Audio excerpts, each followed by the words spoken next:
Once upon a time, there was a man who lost God. I don't mean that he lost God like you lose a set of keys or lose your phone, but God just disappeared out of his life. One day God was there. Next day, God was gone. His wife noticed that he was distressed, and she said, "Honey, what's the matter?" And he says, "Well, I lost God." She says, "You can't lose God. God is everywhere. God doesn't just disappear or go away." "Well, I can't find him." He went to church and he looked for God. Not there. He read the Bible and looked for God. Not there. He went out into nature and looked for God. Not there. So he went to his priest and he told her, "I've lost God." And she said, "Well, I've heard of that happening. Look at Psalm 88.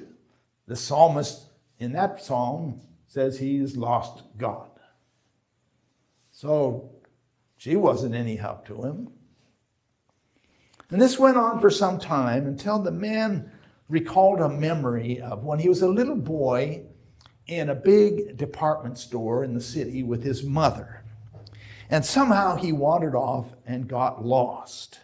And he remembered the terror he felt of losing his mother and being all alone. He was by himself and everything else was so big and so scary. One of the clerks saw him and says, "What's the matter?" And he says, "I lost my mother." So she took him by the hand and she took him to this big counter. And she said over the loudspeaker, "We have a little boy who has lost his mother. Please come claim him at the jewelry counter." And his mother came and showed up and scooped him up and said, "I was so worried about you. I looked everywhere. I'm so glad you're all right." When the man thought about that memory, he realized it wasn't God who was lost. It was he himself who was lost. I'm lost. I can't find God. I'm lost in this cold, dark universe. Well, I've done a lot of hiking and backpacking, and I hardly ever get lost. I have a good sense of direction. I usually know where north is, and I have a good spatial awareness, and I remember landmarks pretty well. So I don't usually get lost. But once I was hiking. It was a cloudy day, so I didn't have the sun for direction. And it was sort of a lumpy terrain. What I mean is there's no clear ridges or valleys. It was just kind of up and down. So there wasn't any way to find direction that way either. And I wasn't paying attention. I happened to wander off the trail until all of a sudden I realized the trail had disappeared. And I looked around, but I couldn't tell where I had come from or where the path was, and it was very disorienting. Should I go this way? Should I go that way? I couldn't tell. And I had read stories about hikers who wander off the trail and get lost, and then in a sort of panic, they just plunge off in some direction that they think is right, and they just get further and further away from the trail, and they have to be rescued. And I did not want to be that person. So what I did was I stopped and I marked my position by breaking off a branch of a tree. And then I went out from the tree and I came back. And I went out from the tree and I came back. And I kept doing that until I found something that I remembered from where I had come from. It was an old dead tree. So I went to that tree and I went out and back till I found another landmark. And eventually I found my way back to the trail. Well, one of the primary metaphors for the Christian life is a journey. Paul Bunyan wrote Pilgrim's Progress because it's a great metaphor for what it means to be a Christian. And when I was a kid, my parents put me on a spiritual path. This path went through the Methodist Church, and the Bible was my map, and Sunday school teachers were my guides. But I'll have to say, I have gotten lost from time to time in my life. I have lost my way. And I would have to say that it's pretty common for people to get lost spiritually. Anyone who has ever been on the spiritual adventure has probably gotten lost at one time or another. You say to yourself, I've lost God, or God has lost me. Anyway, I'm lost. In our gospel story today, the Pharisees and the scribes are grumbling about Jesus. They say he eats with sinners, people who lie and cheat, get drunk, have sex, lost people, lost souls. Of course, the Pharisees and the scribes know that they're not lost. It's those other people who are lost, which makes you wonder who in this story is really lost.